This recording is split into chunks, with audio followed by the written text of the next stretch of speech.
Assalamualaikum warahmatullahi wabarakatuh. Waalaikumsalam warahmatullahi wabarakatuh.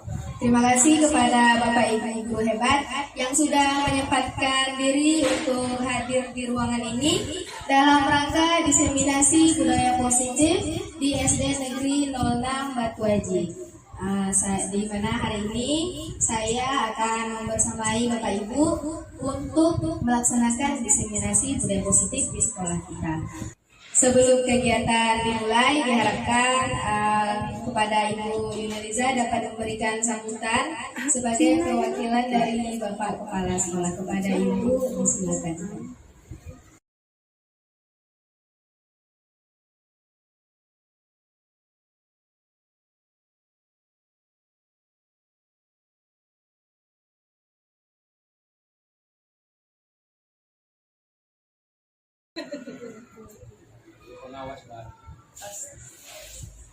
Bismillahirrahmanirrahim. Assalamualaikum warahmatullahi wabarakatuh. Waalaikumsalam warahmatullahi wabarakatuh. Puji syukur marilah kita panjatkan kehadirat Allah Subhanahu wa taala yang telah memberi kesempatan kepada kita untuk mengikuti program dari guru-guru CGP, yaitu diseminasi budaya positif. Selawat dan salam tidak lupa pula kita hadiahkan kepada junjungan alam Nabi besar Muhammad Sallallahu Alaihi Wasallam. Allahumma sholli ala sayyidina Muhammad wa ala ali sayyidina Muhammad. Yang sama-sama kita hormati. Kebetulan Bapak Kepala Sekolah nggak ada di ruangan ini, dan seterusnya kepada Bapak Ibu guru, teman-teman seperjuangan yang sama-sama akan melangkah untuk memajukan sekolah kita STN 06 Batu Aji. Harapan kita terhadap rekan guru kita yang mengikuti CGP periode atau angkatan 11 ini adalah semoga dapat membawa pembaharuan untuk kita semua. Amin. Itu yang dapat saya sampaikan. Salah dan silap untuk pembukaan acara ini kita mulai dengan Bismillahirrahmanirrahim. Terima kasih. Wassalamualaikum warahmatullahi wabarakatuh.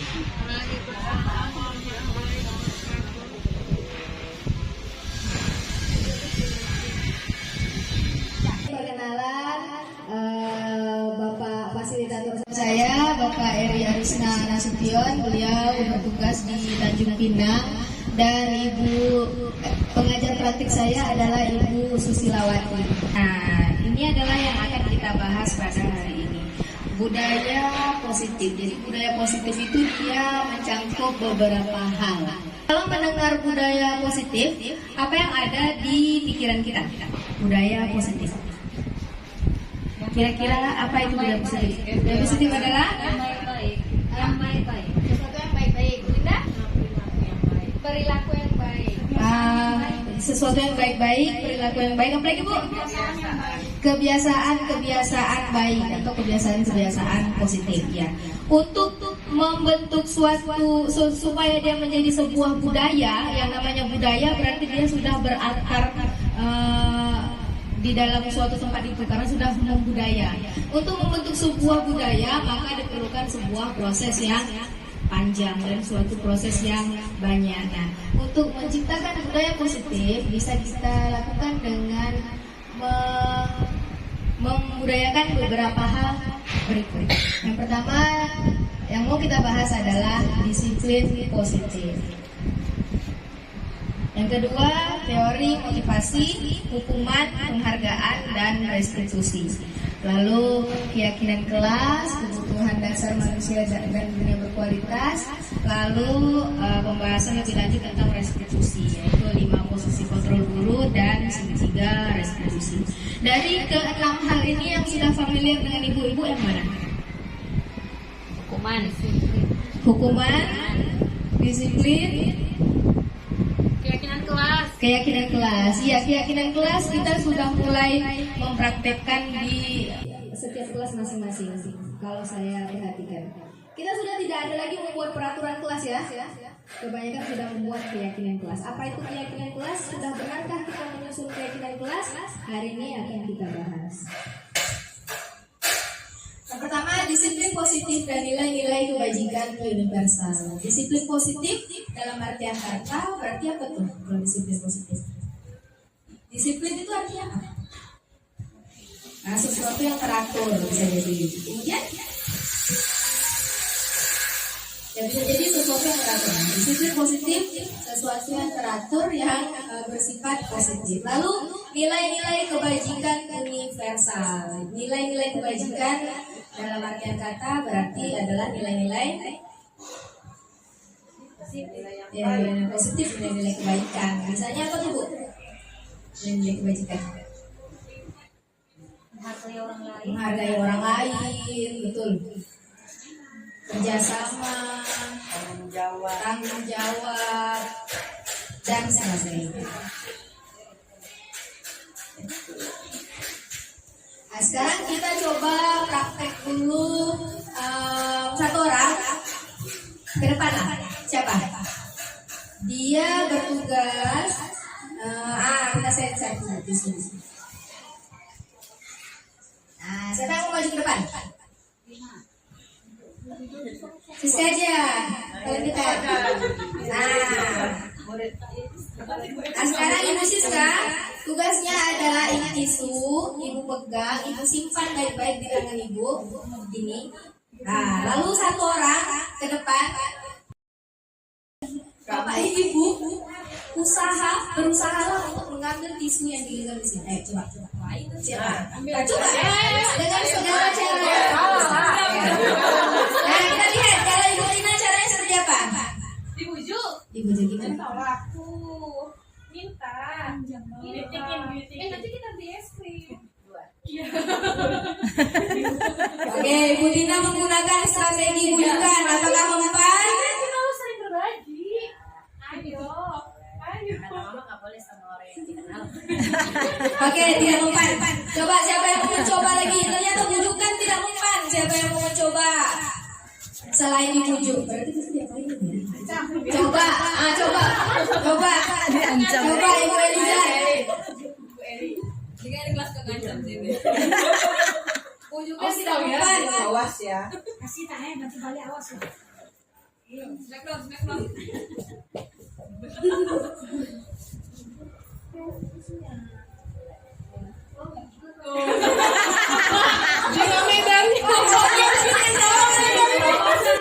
Wah, pemaksaan ya, dengan cara dipaksa.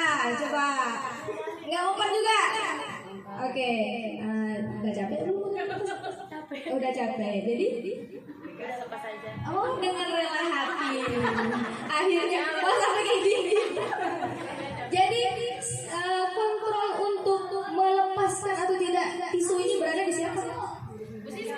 Berada di diri Ibu Siska sendiri. Apakah dia mau memberikan dengan cara apa tadi? Dibujuk, diancam, dipaksa. Itu kontrolnya ada pada diri sendiri. Nah, ini yang mau kita pelajari pada hari ini. Oke, silakan duduk. Terima kasih ibu-ibu yang cantik.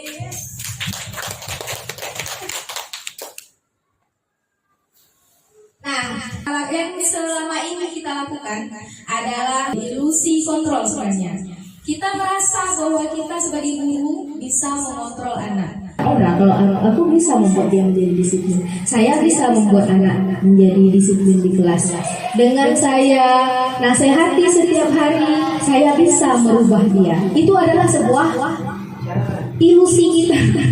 Kita yang berpikiran kita bisa merubah. Tapi apakah benar kita bisa merubah anak? Tidak. Sekali lagi kembali ke kasus tadi. Sebenarnya siapa yang bisa merubah dirinya? Iya. Kita yang bisa mengontrol diri kita. Apakah mau berubah atau tidak? Lalu yang kedua, ilusi bahwa kritik membuat orang merasa bersalah dapat menguatkan karakter. Misalnya apa yang kita lakukan? Yang membuat anak merasa bersalah, kritik yang membuat merasa bersalah. Misalnya apa? Kita buat di kelas, tapi kita tidak tahu itu adalah sebuah tindakan yang membuat dia merasa bersalah. Yang kita anggap besok dia pasti nggak buat lagi setelah saya izinkan. Apa misalnya? Ya, gimana kalau tentang PR? Ibu bilang apa, Bu? Misalnya, yang membuat anak merasa bersalah, tapi bagi kita akan merubah karakternya. Kira-kira apa tuh? Pasti main terus ya, jadi nggak bikin PR. Iya, kata Bu Siska, kamu pasti di rumah main terus ya, jadi nggak bikin PR. Atau gini ya, bisa jadi seperti bawa ke orang tua gimana tuh? Ibu-ibu sering dibilang nih, kamu nggak kasihan dengan makmu, mama kamu tuh cari uang susah loh, sudah ibu berjuang sendiri ya, seperti itu ya. Nah, karena kita merasa dengan kita membuat cerita sedih akibat perbuatan dia, kita merasa dia akan berubah. Sebenarnya itu hanya sebuah ilusi kita, ilusi bahwa itu bisa merubah anak. Sebenarnya yang bisa merubah anak adalah diri mereka sendiri. Yang ketiga, ilusi bahwa semua penguatan positif, efektif, dan bermanfaat.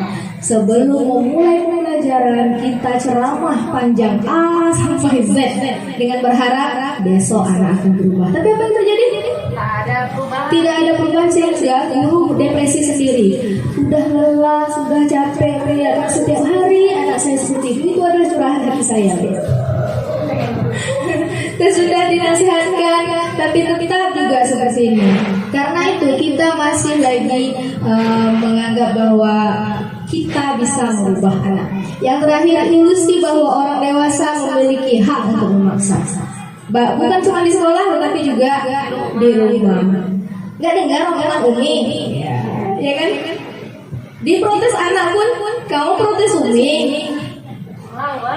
Ya, kamu melawan. Jadi seolah-olah orang dewasa itu berhak untuk memaksa seseorang, memaksa anak untuk berubah. Oke, Ibu, sudah saatnya kita merubah pandangan kita tersebut, paradigma, pandangan banyak orang. Saatnya kita merubah dari yang tadi stimulus respon, yang dari kita memberikan nasihat, memberikan stimulus kepada anak, itu tidak akan memberikan manfaat untuk perubahan diri anak. Saatnya kita merubah menjadi teori kontrol atau teori pilihan. Pada stimulus respon, kita mencoba mengubah orang agar berpandangan sama dengan kita. Tetapi, jika kita berpandangan dengan teori kontrol, kita berusaha memahami pandangan orang lain tentang dunia. Ya, jadi bukan kita yang mengubah orang, tetapi kita berusaha memahami pandangan setiap orang yang berbeda-beda terhadap dunia ini. Lalu perilaku buruk dilihat sebagai suatu kesalahan. Tetapi jika kita sudah merubah pandangan kita dengan teori pilihan, maka semua perilaku itu memiliki tujuan. Kita akan berpikir, oh anak ini pasti punya alasannya. Makanya di teori kontrol atau teori pilihan kita lebih banyak memahami orang lain, supaya kita bisa menyesuaikan apa yang harus kita lakukan. Lalu orang lain bisa mengontrol saya. Sementara jika kita sudah merubah pandangan kita sebagai seorang guru, kita akan berpikiran bahwa hanya diri sendiri yang bisa mengontrol diri. Demikian juga dengan kita.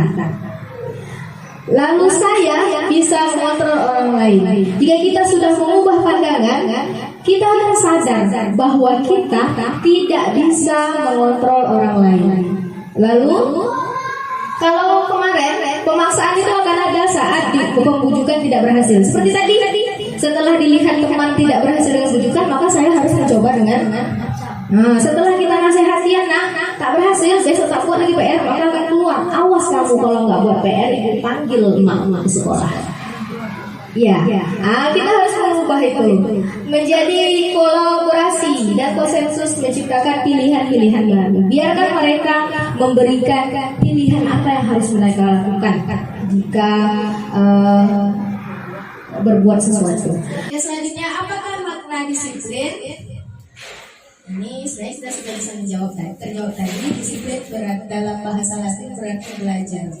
Maknanya adalah membuat orang menggali potensi menuju sebuah tujuan apa yang dia hargai. Namun dalam budaya kita, makna kata disiplin telah berubah menjadi sesuatu yang dilakukan seseorang pada orang lain untuk mendapatkan kepatuhan. Kecenderungan umum adalah menghubungkan kata disiplin dengan rasa tidak nyaman, bukan apa yang kita hargai atau pencapaian dari suatu tujuan yang mulia. Nah, nilai-nilai kebajikan universal yang harus dipercayai oleh seorang guru adalah bahwa setiap perilaku atau perbuatan itu memiliki tujuan. Kita misalkan anak kita bagaimana? Misalnya dia mengambil bekal temannya. Kenapa dia mengambil bekal temannya? Apakah dia tidak tahu itu bersalah? Sebenarnya ada tujuannya. Kita harus menggali lagi apa tujuannya, apa yang berusaha dipenuhinya. Anak yang meminta uang kepada adik kelasnya, kita harus menggali apa yang berusaha dipenuhi oleh anak ini. Begitu. Setiap orang berbuat sesuatu pasti memiliki tujuan. Yang harus kita ubah, jangan mencari kesalahan, tapi mencari sebab yang harus dipecahkan dari sebabnya. Seperti itu. Nah, sekarang kita ice breaking dulu. Pasti kita sudah pernah kan main yang claps. Claps, one, satu baru who. Claps, two. Oke, claps, three. 1, 2, 3, cool. Nah, cool, hadapan. Pose yang paling cool. Nah, oke, siap. Claps, one. Who. Claps, two. Oke, claps, three. Ya, cool. Nah, oke, yuk siap yuk, pelan-pelan ya. Claps, one. Claps, 1, 2, 1. Oke. Claps, 3, 1.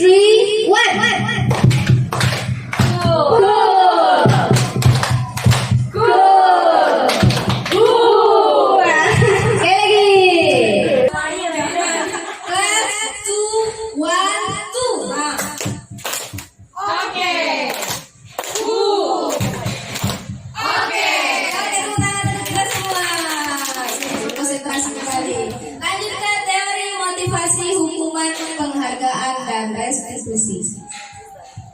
Mandiri guys.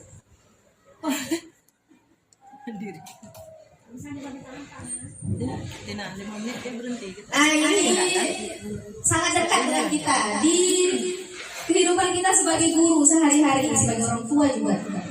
Teori motivasi, hukuman, penghargaan, dan restitusi. Nah, teori motivasi perilaku manusia. Jadi anak itu atau manusia termasuk kita, kalau melakukan suatu hal itu berdasarkan teori itu dilakukan dengan motivasi eksternal dan motivasi internal. Nah, misalnya untuk menghindari ketidaknyamanan atau hukuman, apa yang akan terjadi bila saya tidak melakukannya? Itu adalah bentuk motivasi dari eksternal. Misalnya, supaya saya tidak terlambat, saya harus ngapain ya? Kalau karena datang lebih cepat. Itu kenapa dia berperilaku itu karena sekolah sudah menentukan masuk 7.30. Makanya itu termasuk teori eksternal.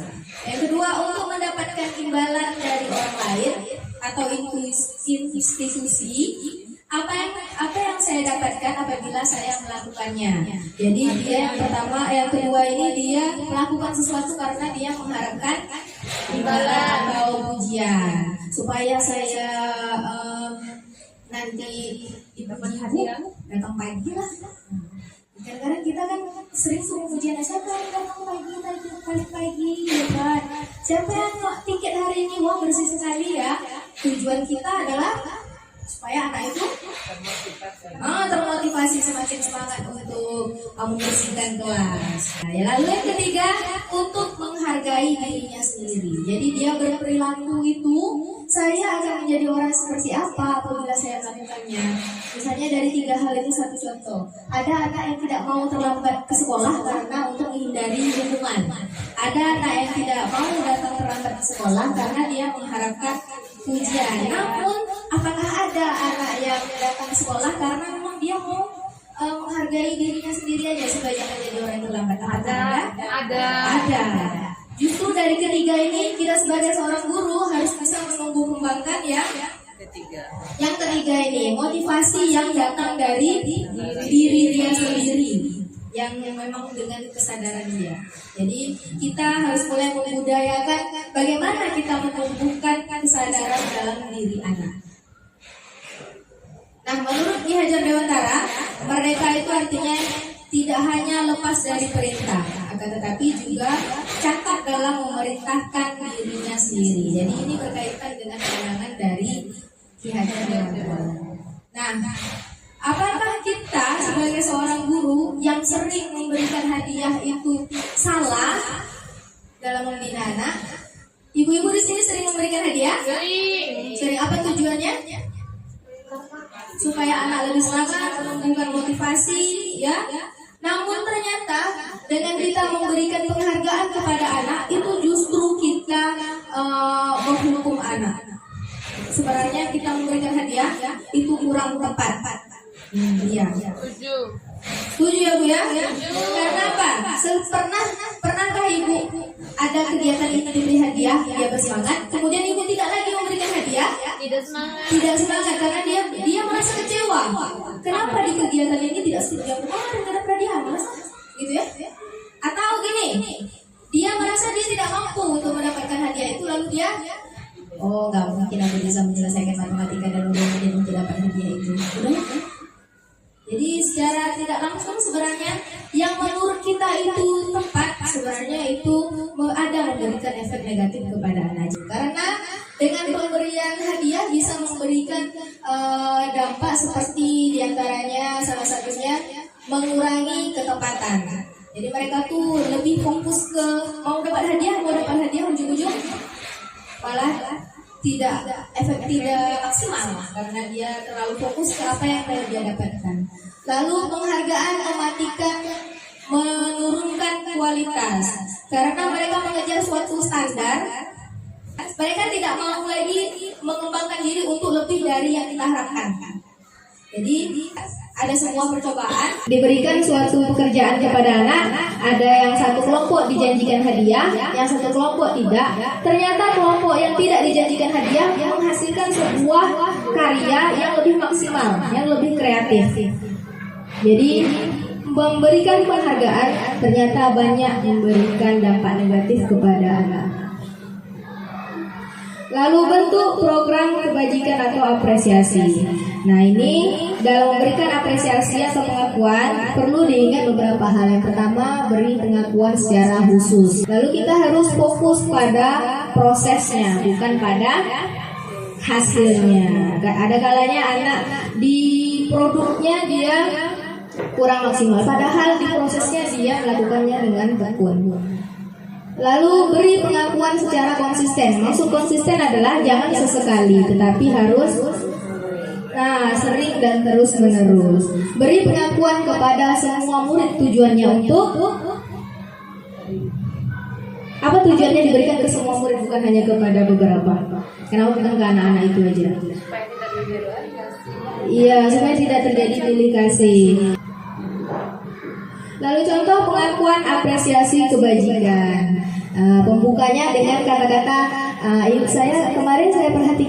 kemarin ibu perhatikan nilai kebajikannya, rasa empatimu besar sekali.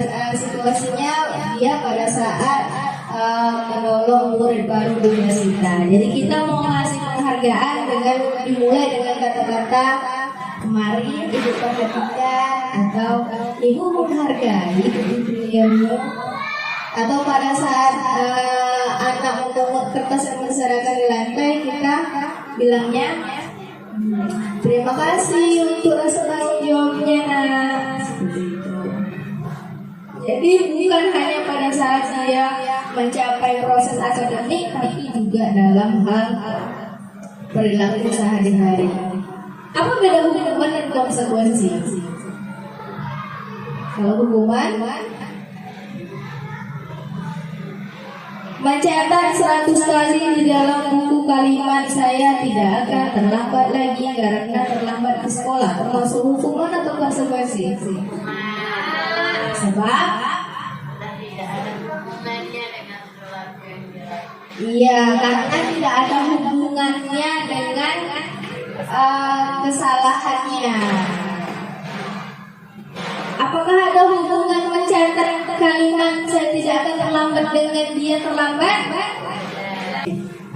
Kalau lari mengelilingi lapangan basket 2 kali karena terlambat hadir ke sekolah, hukuman konsekuensi. Hukuman sebab tak ada hubungannya lari dengan terlambat. Yang ketiga, push up 15 kali karena tidak menggunakan masker, hukuman.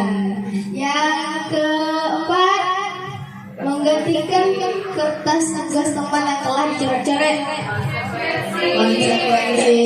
Lanjut, membersihkan tumpahan air di meja tulis karena tersenggol, konsekuensi. Murid disuruh mengenakan sepatu seharian di sekolah karena tidak mengenakan sepatu hitam. Tidak mengenakan, ya dia nggak pakai sepatu hitam, dia pakai sepatu warna lain. Jadi dia disuruh pakai sepatu terus. Oh, ini ceritanya di kelasnya tuh buka sepatu. Konsekuensi atau hukuman? Hukuman. Lari mengelilingi lapangan basket 2 kali karena terlambat untuk pelajaran PJOK. Konsekuensi. Kita cek. Ada yang salah nggak? Benar semua?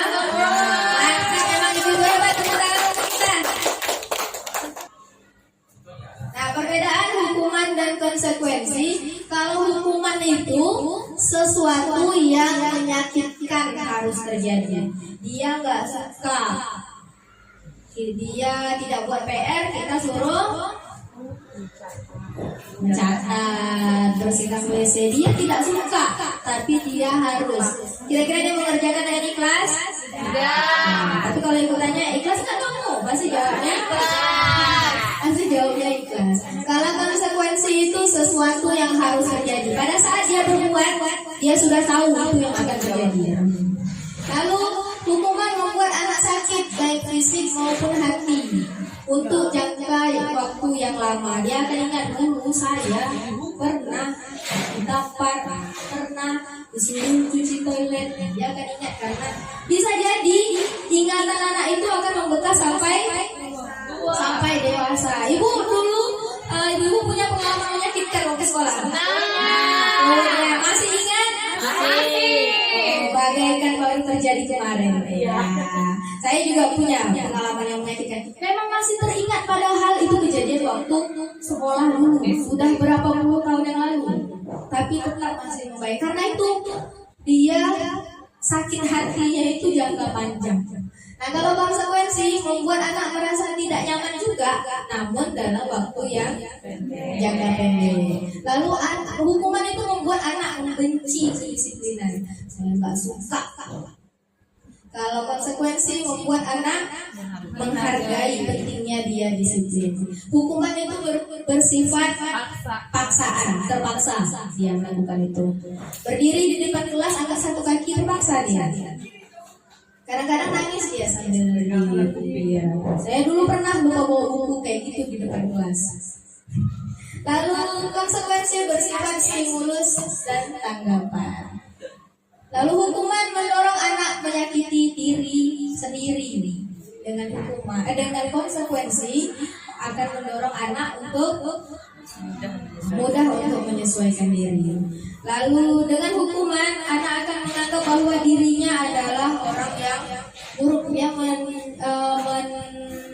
memegang konsep bahwa diri itu buruk karena bersalah, dihukum, pendosa. Kalau dengan konsekuensi, dia akan merasa inilah konsekuensi yang harus saya terima karena. Lalu dengan hukuman anak akan belajar untuk menyembunyikan kesalahan. Dia takut mengakui bahwa dia karena dia akan dihukum. Kalau konsekuensi, anak akan belajar untuk mematuhi peraturan. Lalu dengan hukuman akan membuat menyebabkan anak ada merasa marah, rasa bersalah, rasa dipermalukan, dan merasa tidak dihargai. Pernahkah kita menghukum? Pernah. Ternyata dengan tindakan kita sudah memberikan rasa sakit kepada anak kita. Ya, inilah saatnya kita untuk berubah. Apa itu restitusi? Restitusi adalah proses menciptakan kondisi bagi murid untuk memperbaiki kesalahannya. Jadi kita restitusi ini suatu bentuk cara baru untuk memperbaiki siswa kita, memperbaiki kondisi murid, bagaimana dia yang memperbaiki kesalahan dirinya sehingga mereka bisa kembali kepada kelompok mereka dengan karakter yang lebih kuat. Restitusi juga merupakan proses kolaboratif yang mengajarkan murid untuk mencari solusi dari masalah mereka. Jadi bukan lagi kita, kamu karena kemarin berantem, sekarang hafalkan ini, nah perkalian ini sampai ini. Kita yang melakukan. Pada restitusi mereka, kita akan belajar bagaimana mereka yang ya udah bu, saya ini aja. Dia yang akan mencari solusi sendiri. Kalau dia yang mencari solusi, maka rasanya pasti lebih nyaman bagi dia karena dia yang menawarin. Seperti anak di kelas saya, sebenarnya saya saat dia bilang gitu ada rasa tak percaya juga. Nah, dia berantem, dia bising. Ya udah bu, saya jadi penanggung jawab kelompok saya. Dalam hati. Jadi tadi saya bilang jangan jadi yang makan tanaman pula ya. Tapi setelah saya pikir inilah restitusi. Dia yang akan menghargai apa tanggung jawab yang diberikan dia kepada dirinya sendiri, bukan kita. Bukan karena ini kamu yang nanti tanggung jawabnya, enggak. Karena dia yang menawarkan, dia melakukan, maka rasa tanggung jawabnya pasti akan lebih besar. Lalu restitusi membantu murid berpikir tentang orang seperti apa yang mereka inginkan. Mereka mau jadi orang yang seperti apa. Nah, ini adalah ciri-ciri restitusi. Bukan untuk menebus kesalahan, untuk memperbaiki hukuman, bersifat tawaran. Kita menawarkan. Kalau dia tidak setuju, berarti dia harus mencari solusi lain yang tidak memberatkan dirinya. Lalu restitusi menuntun untuk melihat ke dalam dirinya sendiri. Jadi mereka merefleksikan diri sendiri, salahnya apa. Restitusi itu fokus pada karakter dan pada solusi. Nah, keyakinan kelas. Nah, kita semua sudah membuat keyakinan kelas kan? Oke. Mengapa tidak peraturan saja? Mengapa harus keyakinan kelas? Yang ibu tahu apa? Yang ibu tahu kenapa harus membuat keyakinan kelas? Kenapa bukan peraturan kelas saja? Mengapa kita memiliki peraturan harus menggunakan helm bila mengendarai kendaraan roda 2? Mengapa kita memiliki peraturan 3M, menggunakan masker, mencuci tangan, dan menjaga jarak 1,5 meter untuk mendukung motivasi intrinsik sebagai nilai-nilai keyakinan? Jadi ini adalah sebuah peraturan. Di dalam sebuah peraturan ada nilai-nilai yang diyakini.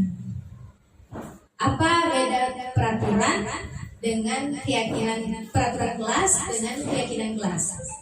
Kalau peraturan bersifat memaksa, kalau keyakinan atas kesadaran diri sendiri. Sesuatu yang kita yakini dengan kesepakatan. Jadi kita harus membawa anak, mengajak anak meyakini nilai apa yang kita yakini bersama. Nah, misalnya dengan yang helm tadi, supaya ini menjadi sebuah keyakinan, kalimatnya bisa diubah menjadi apa? Harus menggunakan helm. Apa nilai-nilai yang ada pada situ? Di wajib menggunakan helm itu? Nilai keselamatan. Iya. Nilai keselamatan ya Pak ya? Disiplin ada di situ? Ada disiplin. Ada.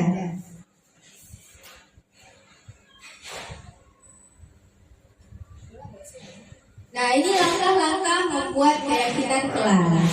Nah, ini apakah sudah benar langkah kita membuat keyakinan kelas? Yang pertama, kita harus menanyakan pendapat murid. Jadi keyakinan kelas itu tidak langsung ya. Jadi apa keyakinan kelas kita anak-anak? Pertama ini, anak belum tahu apa itu keyakinan kelas. Kita harus mengarahkan dulu. Kita harus tanya dulu pendapat murid. Nanyanya apa? Apa yang harus kita lakukan? Anak pasti akan menyebutkan, pertama dia pasti akan menyebutkan sebuah peraturan, ya kan? Kita tidak boleh memukul teman, harus masuk pukul pasti. Masuk pukul 7.30, tidak boleh. Gini ya, seperti itu kan anak? Di saat kita menuliskan di depan, lalu apa tugas kita? Semua yang dia tuliskan, kita ajak anak mengelompokkan mana yang mirip-mirip. Nah, yang masuk 7.30 yang mirip-mirip kalimatnya kita kelompokkan. Yang tidak boleh memukul teman berarti masuk juga dengan menghargai teman, kita kelompokkan. Lalu dari semua peraturan yang anak buat, kita ubah kalimatnya menjadi sebuah keyakinan yang kita yakini bersama. Misalnya kalau masuk pukul 7.30 diubah menjadi sebuah keyakinan kelas menjadi ya semua orang harus menghargai waktu, semua orang menghargai waktu. Itu bisa luas ya, bisa waktu istirahat yang lambat masuk, itu nilai yang diyakini. Lalu misalnya yang tidak boleh mengganggu teman, tidak boleh, anak pasti boleh tidak boleh mengganggu teman, tidak boleh berkelahi, tidak boleh. Itu akan menjadi sebuah keyakinan kelas yang dengan bunyinya positif, yaitu semua semua orang saling menghargai, semua orang berhak mendapatkan rasa nyaman dan seterusnya. Setelah kita ubah menjadi kalimat yang positif, baru kita membuat kesepakatan dalam bentuk poster. Apa tujuannya dibuat bentuk poster? Biar mudah diingat. Setiap dia lewat, dia baca, dia akan ingat dengan itu. Pada saat anak melanggar, kita akan mudah menanyakan keyakinan kelasnya mana yang dia langgar hari ini.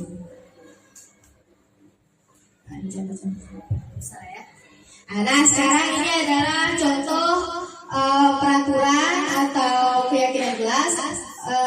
Bapak Ibu coba tentukan nilai kebajikan apa yang ada di dalamnya. Selalu kembalikan buku ke tempatnya, mengembalikan buku ke tempatnya. Berarti itu nilai kebajikannya bertanggung jawab. Dilarang mengganggu orang lain. Ini masih bunyi peraturan. Apa di dalamnya? Nilai kebajikan apa yang ada di situ? Menghargai orang lain. Hadir di sekolah 15 menit sebelum pelajaran dimulai. Disiplin. Dilarang melakukan kekerasan. Kasih sayang. Ya. Dilarang menggunakan narkoba. Kesehatan. Bergantian atau menunggu giliran. Disiplin. Menggunakan masker. Kesehatan. Jangan berlari di kelas atau koridor. Apa tuh? Keselamatan. Oke, kita lihat jawabannya. Ya benar, tanggung jawab, menghormati orang lain, hadir tepat waktu, hadir di sekolah 15 menit juga termasuk komitmen. Dilarang melakukan keselamatan, benar menghormati, tapi ada juga nilai keselamatan di sana.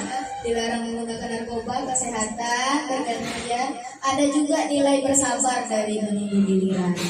Lalu menggunakan masker juga ada nilai keselamatan. Jangan berlari di kelas juga ada nilai keamanan. Kebutuhan dasar manusia. Ini yang berakar dari semua tindakan, semua perilaku pasti ada sebabnya, pasti ada alasannya. Biasanya, umumnya semua orang-orang berperilaku itu karena dia ingin memenuhi 5 kebutuhan dasarnya. Kebutuhan dasar manusia itu ada 5. Kebutuhan dasar manusia, kita simak dulu video.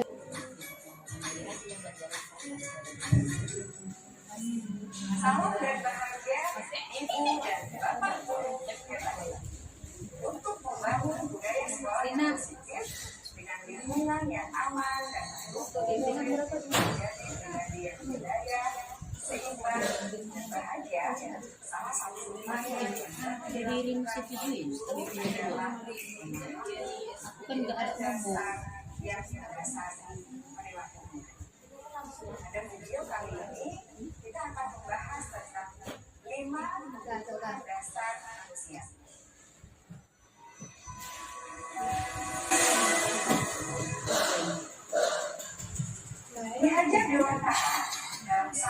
lebih panjang, maka kita ambil contoh perbandingannya dengan hidup hubungan seorang remaja. Dalam hakikatnya sama kewajibannya dengan seorang pendidik yang mengenal wajib. Dia dapat menuntut, dia dapat memenuhi kewajiban. Lihat tanaman-tanaman, beri pupuk dan air, kasih ulat-ulat atau jamur-jamur yang dan lain sebagainya. Ketika guru memahami apa yang mendasari perilaku murid, guru berusaha mendukung dan mendukung murid dalam memenuhi hubungannya secara positif. Pada hakikatnya, guru tersebut ibarat seorang petani sedang berusaha memahami kebutuhan masing-masing tanaman. Ia berusaha memenuhi kebutuhan tanaman tersebut agar dapat tumbuh subur dan bersih. Dr. William Glasser, seorang psikiater dari Amerika Serikat, menyatakan bahwa seluruh tindakan manusia memiliki tujuan tertentu, yaitu memenuhi kebutuhan dasar. Ketika kelima kebutuhan dasar telah terpenuhi secara memadai, maka murid akan tumbuh dengan seimbang dan bahagia. Sebaliknya, jika kebutuhan dasar tidak terpenuhi dengan baik, maka seseorang akan mengalami kesulitan hidup, bosan, sedih, dan kecewa. Maka mereka dapat melakukan perbuatan yang menyenangkan dengan jalan-jalan kelanjutan atau mengadakan. Dengan kata lain, seseorang biasanya respon sebagai kebutuhan yang tidak berguna. Namun, mereka tidak tahu cara ada 5 kebutuhan dasar manusia menurut William Glasser. Pertama, bertahan hidup dalam kehidupan umum. Kedua, kebutuhan merasa diterima atau keluarga. Yang ketiga, kebutuhan kebebasan atau freedom. Keempat, kebutuhan agar seseorang atau fun. Dan yang kelima, kebutuhan agar berusaha atau mau.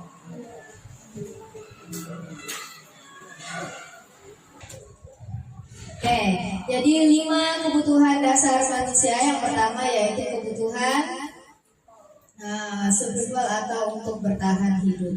Yang kedua, kebutuhan untuk penguasaan. Apakah anak punya kebutuhan yang 5 ini? Tentu saja. Sebagai seorang manusia, setiap anak punya 5 kebutuhan dasar yang harus dipenuhi.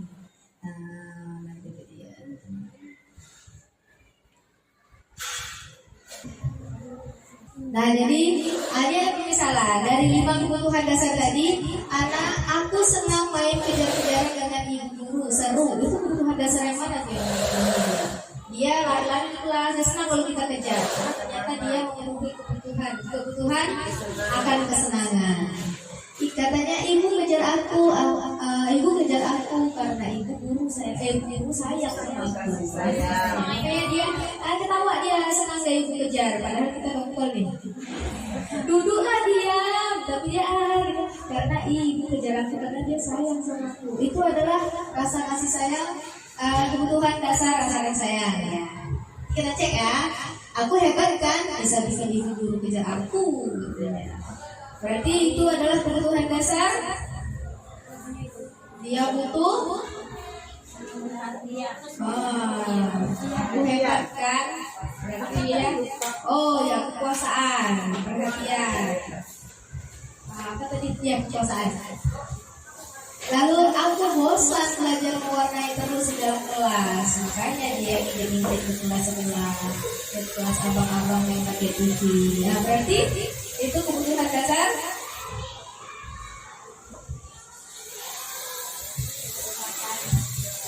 Kebebasan. Dia pengen belajar dengan cara lain. Kita cek.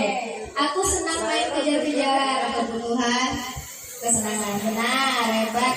Ibu guru.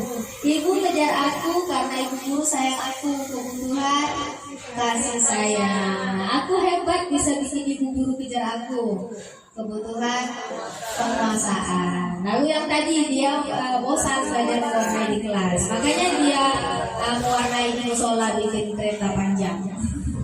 Mau mencoba di mana seharusnya dia merasa dia boleh di mana saja. Kebutuhan akan kebebasan. Jadi kita sebagai seorang guru harus suka akan kebutuhan dasar yang ingin dipenuhi oleh siswa kita, karena semua orang berbuat untuk memenuhi, pada hakikatnya untuk memenuhi kebutuhan dasarnya. Lalu sebagai seorang guru di dalam kelas kita memiliki 5 posisi kontrol: sebagai penghukum, sebagai pembuat rasa bersalah, sebagai teman, sebagai pemantau, ataupun sebagai manajer. Sejauh ini ibu-ibu sudah berada di posisi yang mana? Semua, oke, semua sudah menjadi penghukum, sudah membuat rasa bersalah, sebagai teman, pemantau, juga sebagai manajer. Bu Nurul sudah semua. Kalau ibu yang lain? Semua juga. Oke, Bu Siska juga semua. Semua sudah saya jawabnya. Semua sudah dicoba. Kalau 5 posisi kontrol ini, kalau berdasarkan identitas gagal, identitas berhasil, dan bentuk kesuksesan, posisi mana yang paling baik menurut ibu? Lebih kita menempatkan posisi kontrol guru berada pada posisi sebagai seorang manajer. Manajer berarti kita di situ apa yang guru perbuat. Kalau sebagai penghukum, menghargai, menunjuk-nunjuk. Kalau sebagai manajer kita cukup mengajukan pertanyaan-pertanyaan. Sudah bisa seperti itu, sudah pernah ya ibu ya? Hebat. Lalu guru pada posisi manajer dia akan berkata, apa yang kita yakini, apa yang bisa kamu kerjakan untuk memperbaiki masalah ini. Lalu guru hasilnya akan semakin menguatkan kepribadian anak. Lalu kaitannya dengan dunia berkualitas, murid meletakkan dirinya sebagai individu yang positif dan dunia berkualitas.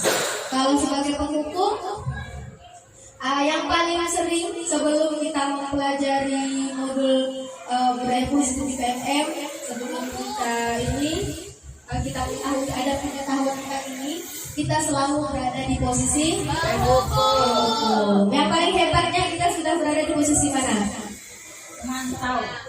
Pemantau, teman.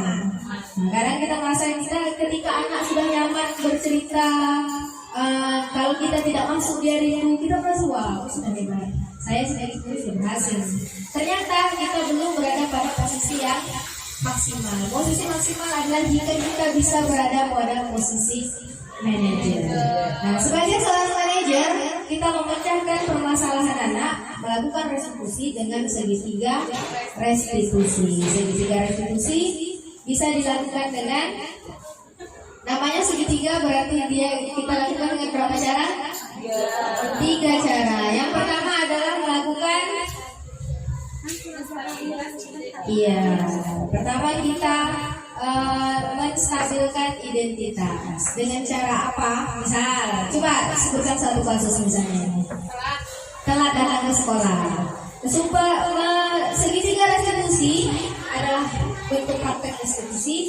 Jangan sampai anak itu merasa dia sebagai orang yang bersalah, sebagai orang yang berdosa, orang yang sedang dihakimi. Berarti di sini kita bertindak yang pertama harus menstabilkan identitas. Dengan apa? Dengan berkata apa? Dengan kita bilang ke dia. Yang supaya menghilangkan rasa bersalahnya itu kita bilang, boleh misalnya, semua orang pernah melakukan kesalahan. Atau ibu dulu juga pernah terlambat ke sekolah.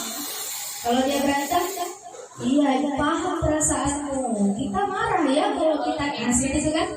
Kita berada di posisi kita mencoba memahami dia, biar dia merasa, oh ibu ngerti perasaanku, ibu tahu tujuan aku berlaku seperti ini. Ya. Kita buat dia merasa ya bercerita dengan jujur.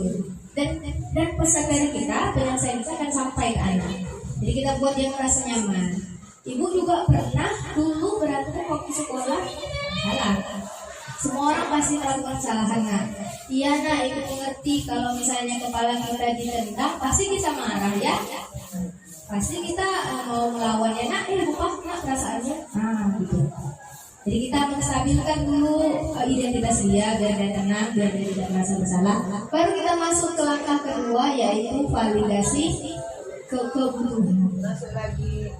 Lanjut kita tanyakan dengan kamu pasti ada alasan kenapa. Jangan langsung main. Kamu tidur kamu main game ya? Tidak boleh menghakimi. Di segitiga restitusi kita melacak, memvalidasi kebutuhan apa yang dia perlukan. Kenapa? Boleh kita bertanya kenapa terlambat? Kamu pasti ada alasan kenapa terlambat hari ini. Atau kamu pakai sepatu warna putih. Kenapa pakai sepatu warna putih? Jadi kita memvalidasi kebutuhannya dulu. Misalnya dengan cara apa lagi ya? Coba kamu ceritakan pelan-pelan, Bapak dengar baik-baik. Seperti itu. Lalu yang ketiga, baru kita masuk ke langkah ketiga, yaitu menanyakan keyakinan. Kira-kira keyakinan apa yang kamu langgar hari ini, nak? Keyakinan kelas apa yang kamu langgar? Dia akan mengingat keyakinan kelas yang kita susun sama-sama kemarin. Semua orang harus menghargai waktu kah? Semua orang harus merasa nyaman kah? Nanti setelah dia menyebutkan, baru kita yang namanya restitusi tadi adalah penawaran. Kita tawarkan solusi kepada dia. Kira-kira apa yang bisa kamu lakukan untuk memperbaiki ini? Kira-kira supaya tidak terlambat lagi kamu bisa apa? Kita tunggu sampai dia menjawab, memberikan solusi apa. Mungkin dia akan menjawab, saya tidak tidur malam-malam lagi, Bu. Tapi ibu lancar juga lagi. Apalagi yang bisa dilakukan, nak? Kira-kira kamu butuh bantuan dari orang lain atau tidak boleh seperti itu. Dan lalu kemarin saya sudah melakukan praktek segitiga restitusi bersama siswa saya. Untuk di akhir sesi ini saya akan menunjukkan hasil praktek saya ke siswa saya dengan segitiga restitusi ini.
Jadi lebih kurang seperti itu ya, Bu.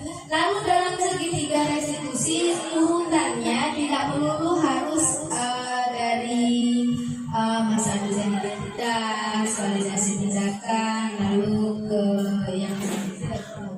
Boleh boleh seperti saya tadi menstatuskan identitas di awal, di akhir masih ada lagi waktu menyebutkan bahwa tidak apa-apa ya terlambat. Bu menghargai meskipun kamu terlambat, tapi kamu tetap datang. Jadi itu yang kasarnya ya, ini bukan orang berbuat dosa, bukan orang yang sedang dihakimi. Jadi dari apa keunggulan segitiga restitusi dibanding dengan penyelesaian masalah yang seperti biasa?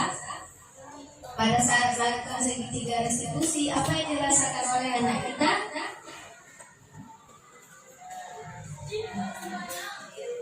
Ya, dia akan lebih mengembangkan kesadaran dia, kesadaran. Lalu di segitiga restitusi pun bukan kita yang menawarkan solusi, namun anak yang menawarkan solusi.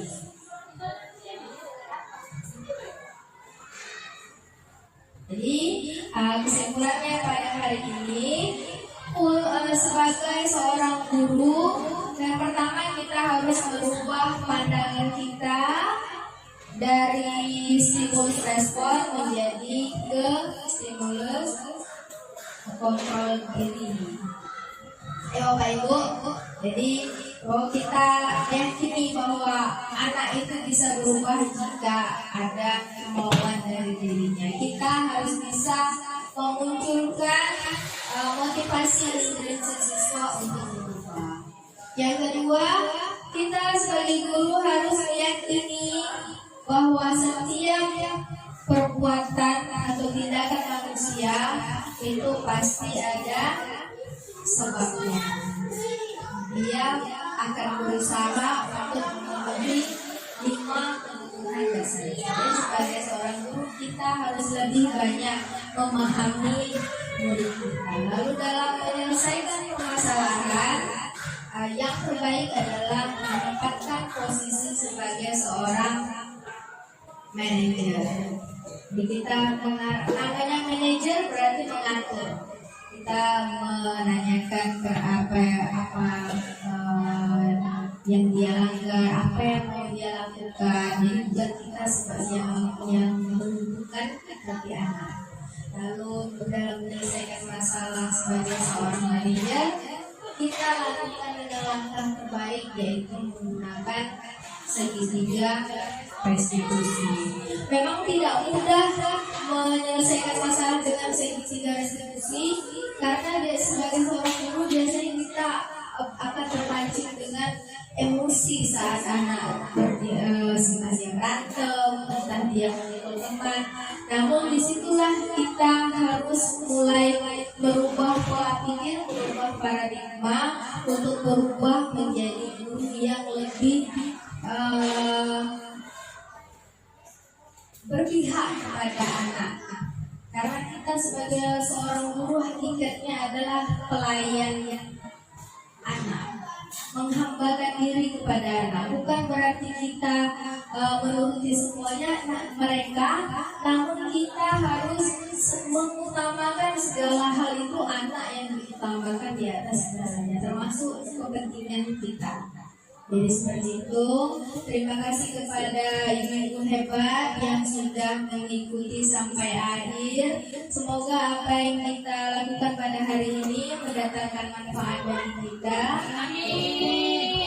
Wabillahi taufiq wal hidayah. Wassalamualaikum warahmatullahi wabarakatuh.